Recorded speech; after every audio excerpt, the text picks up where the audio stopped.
In this video, we're going to deploy a smart contract using Foundry in 2 minutes to a testnet. I'm also giving you the steps to follow along in the description down below. And if you're looking for a challenge to level up your skills, check out the link in the description down below. Let's go.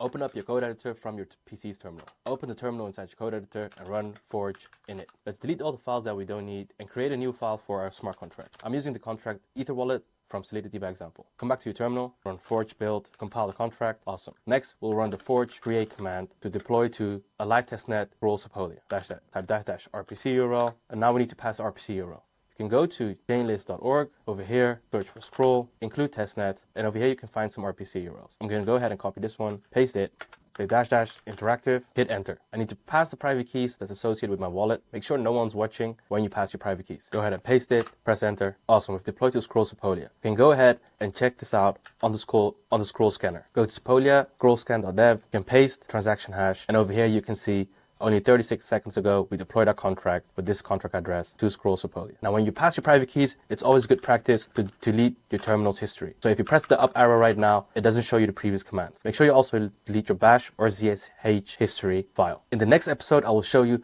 how to deploy without passing your private keys manually every time and utilizing the script. See you guys in the next one.